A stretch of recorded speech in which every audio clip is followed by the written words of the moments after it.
I know we're gonna get into it, but when you look at this Kansas State matchup, Chico, you talk about teams that are almost mirror images of each other.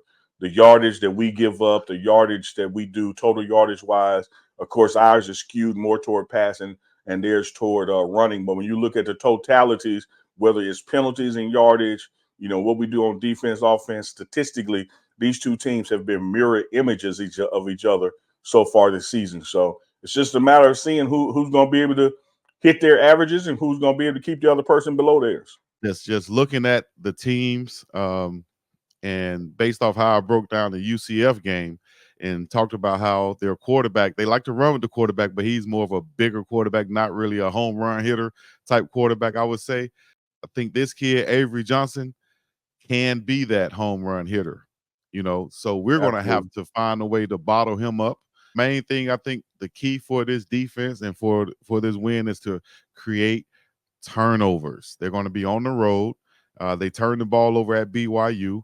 If we can force those turnovers and create extra possessions for Shedeur Sanders in that offense, that's going to put us in great position to get a win versus a very good Kansas State team that wants to run the football rather than pass it.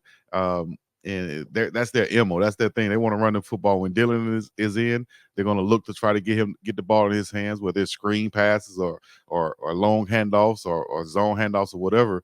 So we got a tough task ahead, but they have a tough task ahead also to face us. So we're looking forward to a good game in Folsom Field, under the lights, 8:15 p.m. kickoff. Do you think this game is going to last all until the wee hours of the night for the people on the East Coast?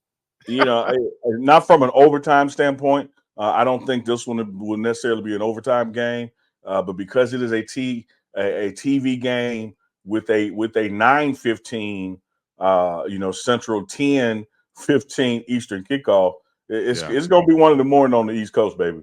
And so it's going to be another, late night. This is that primetime matchup, and so it's going to be a long night and a long day. The key during that day is, man, keeping the guys engaged, but yet off their feet.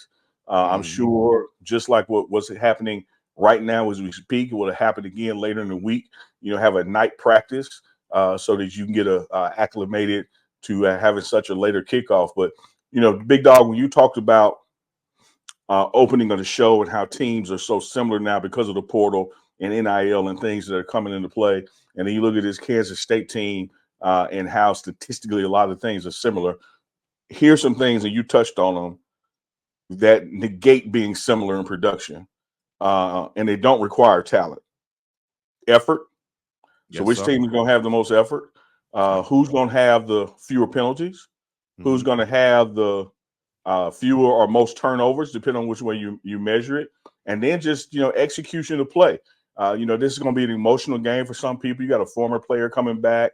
You got two teams with a similar record. Conference game after the first bye week. Emotions are going to be riding high, but who can play within control, fewest turnovers, fewest penalties, and keep that effort going from start to finish? And that's who's going to win the game. Yes, stay disciplined, dog. Stay disciplined throughout this ball game. Stay focused.